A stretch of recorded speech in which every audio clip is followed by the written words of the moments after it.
La cera en la garganta.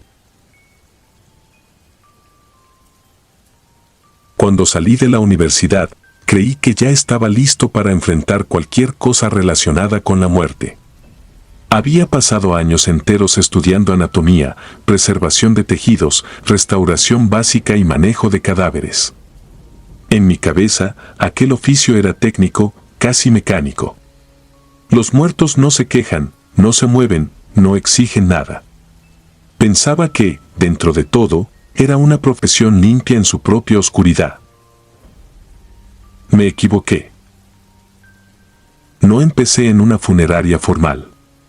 Mi primer trabajo real fue en un pequeño negocio al sur de Hidalgo, en 2017, lejos del centro y todavía más lejos de cualquier zona donde alguien hiciera preguntas. Llegué ahí por recomendación de un exprofesor que me buscó días después de mi titulación. Me dijo que conocía a un hombre que necesitaba ayuda, alguien serio, discreto y con estómago fuerte. No me explicó demasiado. Solo insistió en que era una oportunidad distinta, mejor pagada que cualquier empleo de principiante. El lugar parecía una bodega vieja adaptada a la fuerza. Por fuera no había rótulos, ni razón social, ni placas. Solo una puerta metálica despintada y dos ventanas pequeñas cubiertas con malla. El hombre que me recibió se llamaba Esteban. Era delgado, de espalda encorvada, manos grandes y uñas demasiado limpias para alguien que trabajaba con cuerpos todos los días. Desde el primer momento me dejó claro que ahí llegaban casos que otras funerarias rechazaban. Cuerpos encontrados tarde, restos alterados por la intemperie, víctimas de violencia extrema, personas cuya apariencia final requería algo más que maquillaje y una buena corbata. Las primeras semanas fueron normales, dentro de lo que cabe.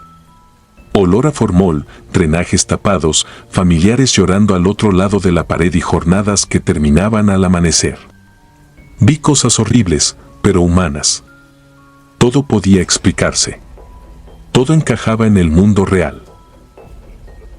Eso cambió con el cuerpo de una mujer que llegó un jueves de septiembre. La trajeron cerca de las 11 de la noche. Según el papel del Ministerio Público, había sido localizada en una casa abandonada de Nombre de Dios. 32 años, sin signos visibles de agresión, muerte por determinar. El detalle que llamó mi atención fue la hora. El documento aseguraba que llevaba muerta menos de 8 horas.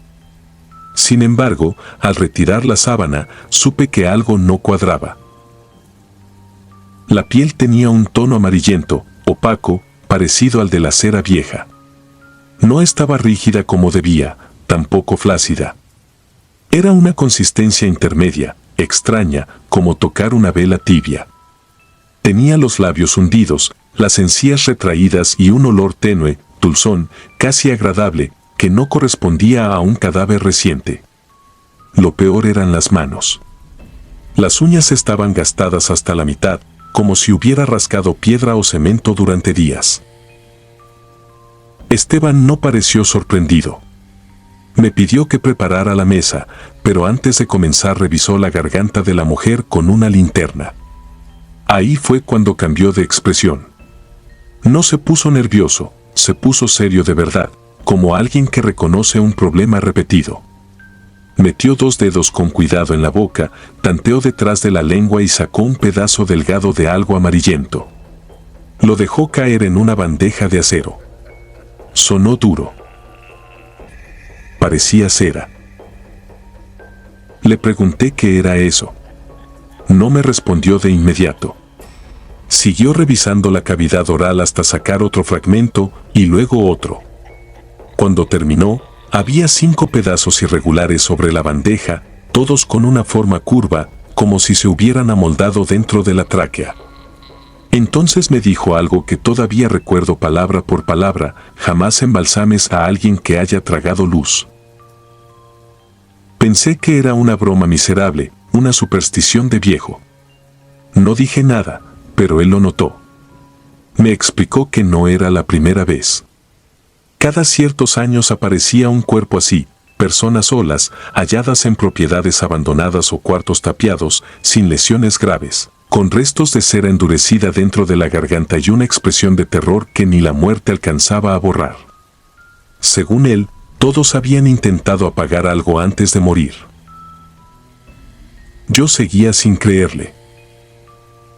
Comenzamos el proceso pasada la medianoche. En cuanto introduje la cánula arterial, ocurrió algo que nunca vi antes ni después. Del cuerpo no salió sangre oscura ni líquido de descomposición. Salió una sustancia espesa, amarilla, tibia. No olía a putrefacción. Olía a parafina derretida. Retrocedí de golpe. Esteban apagó la máquina y me ordenó cerrar las ventanas. Su voz seguía firme, pero sus manos ya no estaban tan quietas. Me dijo que esa mujer no debía quedar sola bajo ninguna circunstancia.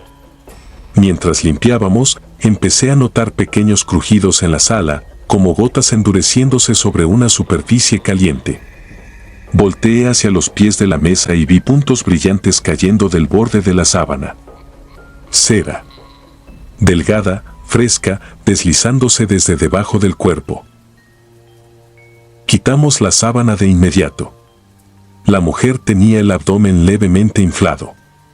Frente a mis ojos, la piel comenzó a tensarse desde dentro, como si algo empujara por debajo. No era un movimiento brusco. Era lento, consciente. Una línea subió desde el estómago hasta el pecho, marcando un trayecto interno imposible.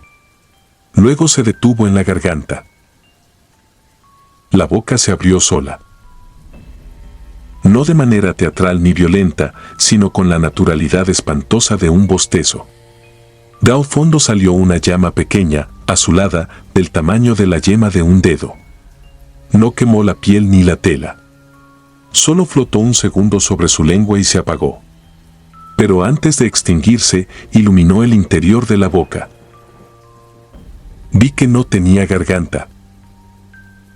Todo el conducto estaba cubierto de cera amarilla, lisa, moldeada por dentro como si alguien hubiera vaciado una vela completa en su cuello mientras aún respiraba. Corrí al baño y vomité. Escuché a Esteban arrastrar algo, rezar entre dientes y golpear metal contra metal. Cuando volví, la mujer estaba cubierta con una manta gruesa y había cirios encendidos alrededor de la mesa. Esteban me dijo que esa familia nunca debía verla así, que tendríamos que cerrarle el ataúd y mentir. Dijo que eso también formaba parte del trabajo. Acepté quedarme hasta el amanecer, pero ya no pude acercarme. 2 días después renuncié. No discutió. Solo me pagó en efectivo y me pidió que jamás contara lo que había visto. Durante meses intenté convencerme de que todo tuvo una explicación química, algún fenómeno raro de grasa corporal, una reacción absurda con conservantes. Cualquier cosa menos lo que parecía. Lo habría logrado, quizá, si una semana más tarde no hubiera llegado a mi departamento y encontrado, sobre la mesa de la cocina, 5 fragmentos curvos de cera amarilla. Yo vivo solo. Y desde aquella noche, a veces despierto con un sabor dulce en la boca y la sensación de haber tragado algo caliente mientras dormía.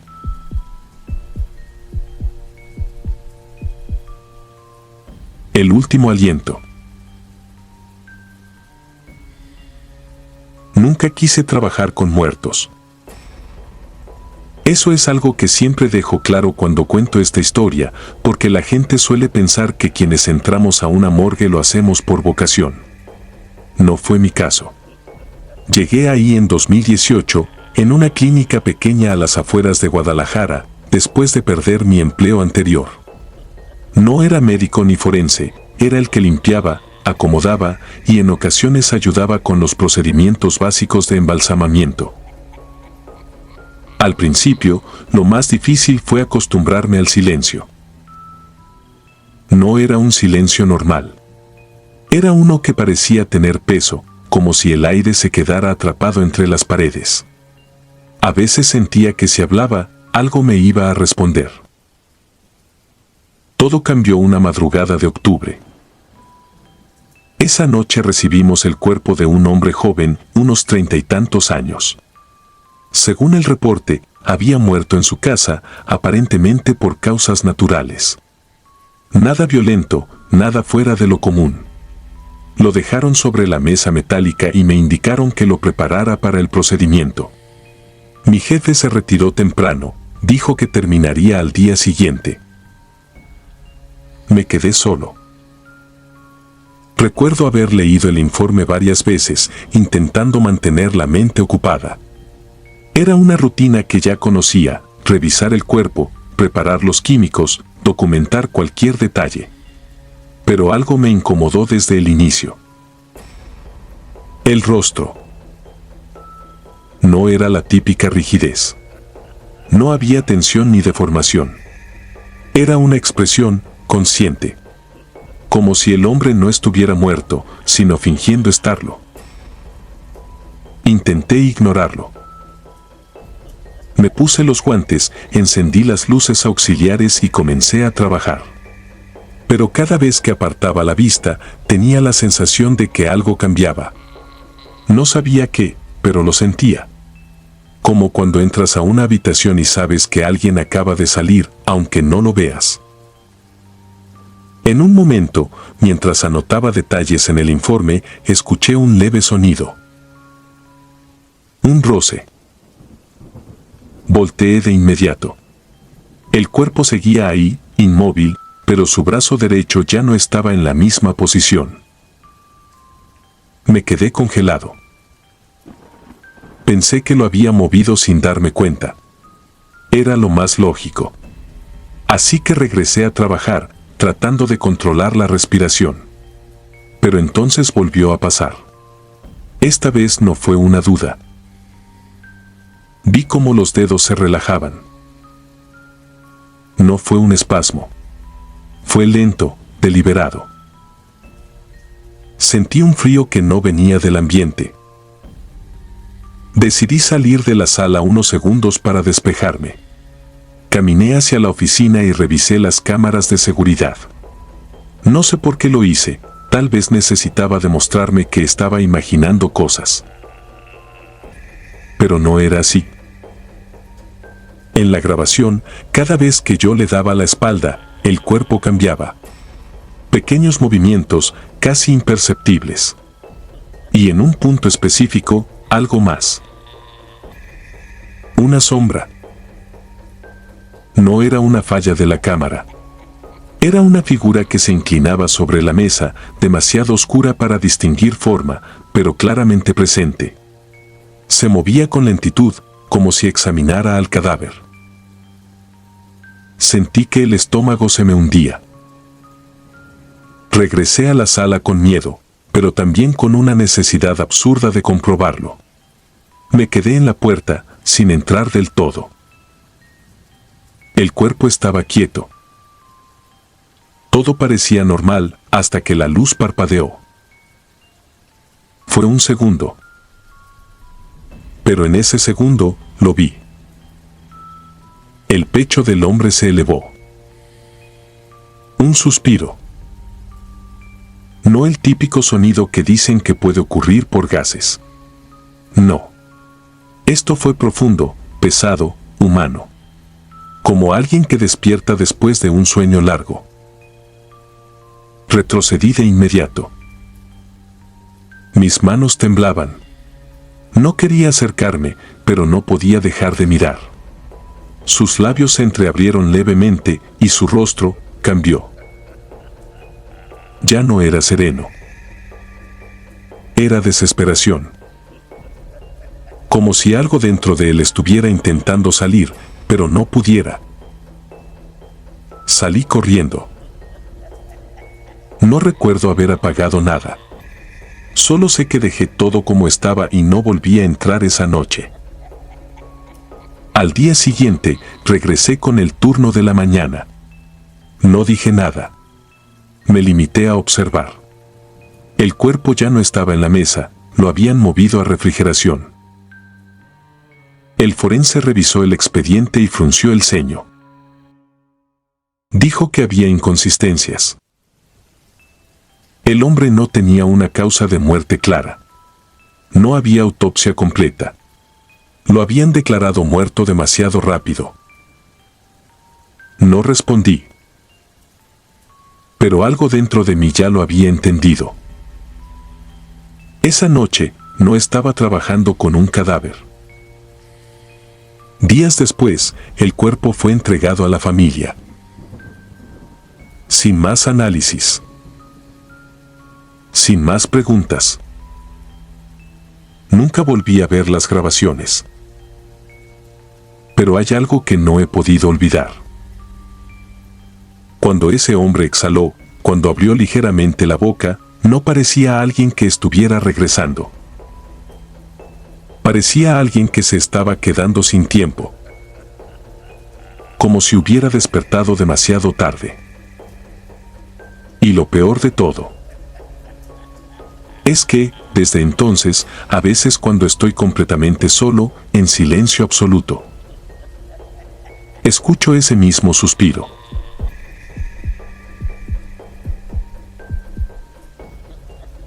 La costura en la boca. Nunca le tuve miedo a los muertos. A los vivos sí. A los vivos les veía la crueldad en los ojos, la urgencia, la mentira, la desesperación por quedar bien incluso frente a un ataúd. Los muertos, en cambio, eran simples. Pesaban distinto, olían distinto, callaban mejor que nadie. Por eso, cuando en 2018 acepté trabajar como embalsamador en una funeraria de Durango, sentí que por fin había encontrado un oficio hecho a mi medida. La funeraria estaba en una calle poco transitada del centro, detrás de una farmacia vieja y junto a una notaría. De día parecía un negocio cualquiera. De noche, cuando la cortina metálica del estacionamiento bajaba y el ruido de la ciudad se apagaba, el lugar adquiría otro carácter. No era algo sobrenatural, al menos no al principio. Era más bien la conciencia constante de estar rodeado por personas que habían dejado algo pendiente. Con el tiempo aprendí a distinguir ciertos detalles que no venían en los manuales. El cuerpo de alguien que murió en paz no se siente igual que el de alguien que se fue con miedo. Hay rigideces que no son solo físicas. Hay rostros que, aún después de la preparación, no aceptan la calma. Y también hay habitaciones que cambian de temperatura sin razón. La noche que me pasó lo que voy a contar había una tormenta eléctrica encima de la ciudad. No una lluvia fuerte, sino de esas que parecen contenerse, como si el cielo estuviera pensando si descargar todo o no. Yo me había quedado solo porque el otro embalsamador salió temprano a cubrir un servicio fuera de la ciudad y el velador, un señor llamado Efraín, se mantenía en la entrada viendo la televisión con el volumen bajo. A las 9:30 nos entregaron el cuerpo de una mujer joven. Venía de un hospital privado. 32 años. Nombre, Mónica Salas. Causa de muerte, hemorragia cerebral. Sin señales de violencia, sin intervención legal, sin autopsia. En la hoja todo parecía limpio, rápido, ordenado. Eso siempre me ha dado desconfianza. Las muertes más desordenadas son las que llegan mejor acomodadas en papeles. La subí a la mesa de preparación y empecé con el protocolo. Era una mujer delgada, morena clara, cabello negro hasta los hombros, uñas cortas, sin maquillaje.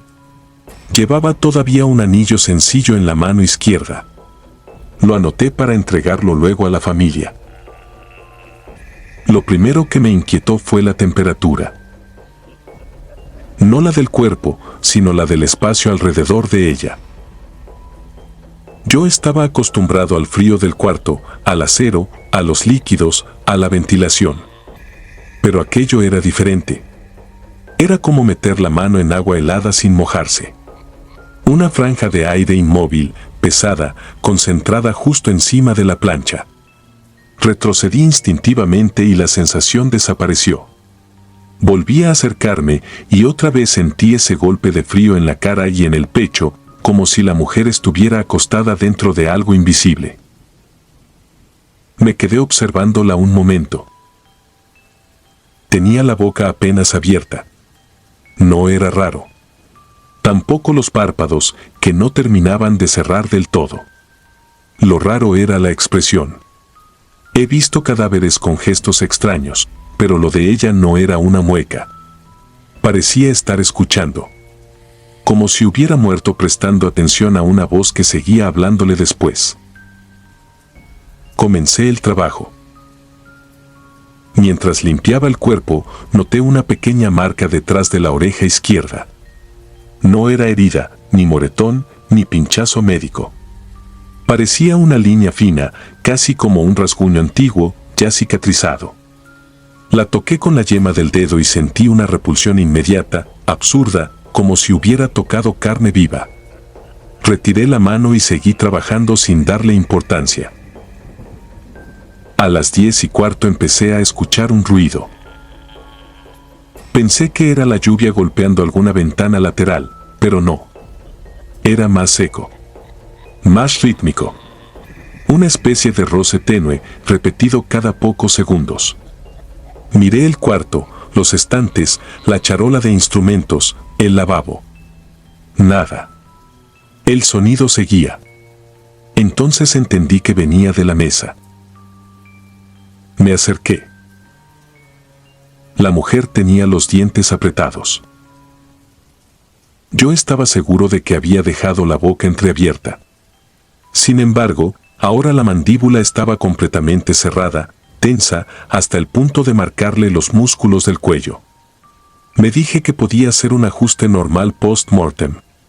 No era imposible. Coloqué una mano en la frente y otra en el mentón para relajar la articulación.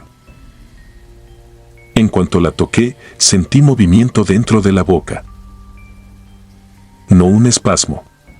No un crujido. Movimiento. Solté el rostro como si me hubiera quemado. Se me aceleró el pulso. Me quedé quieto, mirando, esperando una explicación razonable. Nada se movía. Solo el zumbido del ventilador y aquel olor a químicos que de pronto se me hizo insoportable.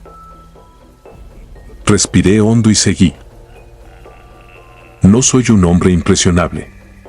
En este oficio uno aprende que el miedo también se vuelve rutina.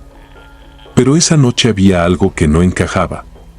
Mientras preparaba los fluidos, empecé a notar que del pasillo llegaban murmullos. Muy bajos. Tan bajos que uno duda si de verdad los está oyendo. Pensé que Efraín hablaba solo frente al televisor. Me asomé por la puerta. El pasillo estaba vacío. Cuando regresé, vi que la cabeza de Mónica estaba girada hacia la izquierda.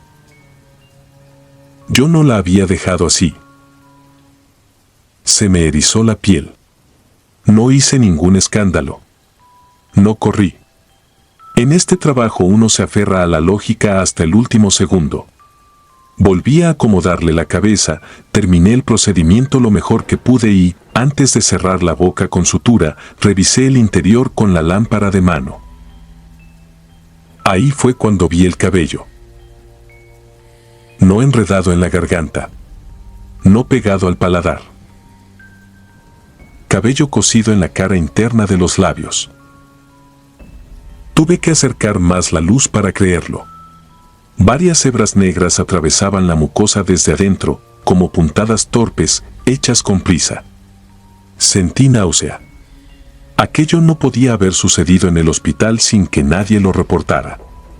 Tampoco podía ser una lesión natural. Era algo hecho por alguien. La idea de llamar a la policía me cruzó la cabeza, pero antes de tomar el teléfono escuché un golpe en la puerta del cuarto.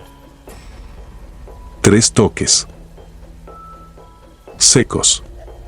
Firmes. Pensé que era Efraín. Fui a abrir de inmediato. No había nadie. El pasillo estaba apagado, salvo por la luz amarilla del fondo. Entonces escuché la televisión del velador. Seguía sonando lejos, desde la recepción. Eso significaba que él no se había movido. Volví a entrar y la mujer estaba sentada en la mesa. No de golpe, no como en una película.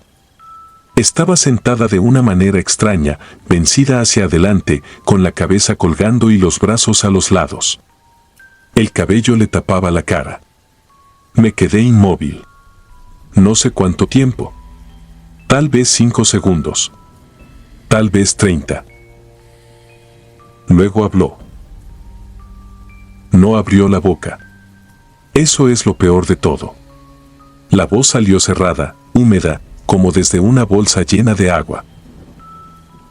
No me entregues. Retrocedí hasta chocar con la pared. La voz siguió, igual de ahogada. Él me cerró la boca. Quise gritarle a Efraín, pero no me salió nada. La mujer levantó una mano y señaló hacia el anillo que seguía en la charola, donde yo lo había dejado apartado. Entonces entendí. No era un detalle sentimental. No era un objeto cualquiera. El interior del anillo tenía una inscripción diminuta: perdóname otra vez. Sentí el estómago helarse. Salí del cuarto casi cayéndome y fui directo con Efraín. Le dije que llamara a una ambulancia, a la policía, a quien fuera. Ni siquiera traté de explicarle todo. Solo le dije que algo estaba mal con ese cuerpo y con la causa de muerte. Cuando regresamos juntos al área de preparación, Mónica estaba acostada otra vez, en la misma posición en que había llegado. Solo había una diferencia. Tenía la boca abierta. Y sobre la lengua, acomodado con cuidado, estaba el anillo. La policía vino de madrugada. Se abrió una investigación. Al final encontraron mensajes borrados, antecedentes de violencia y una declaración mal armada del esposo. La hemorragia cerebral no había sido espontánea. La golpeó. No con la fuerza suficiente para dejarle el rostro desfigurado, sino en un punto exacto de la cabeza. Luego, mientras ella agonizaba, intentó asfixiarla cuando quiso pedir ayuda. Por eso tenía cabello y tejido lesionado dentro de la boca. Le había metido mechones a la fuerza para callarla, para detener la sangre, para lo que fuera que creyó conveniente en su desesperación. Meses después lo arrestaron. Yo renuncié esa misma semana. No fue por lo que vi sentado en la mesa, aunque todavía sueño con eso. Renuncié porque antes de que se llevaran el cuerpo, cuando todos salieron del cuarto y me quedé solo por última vez con ella, noté algo en sus labios ya inmóviles, ya tranquilos, ya por fin sin tensión. Tenía una costura reciente. No por dentro. Por fuera.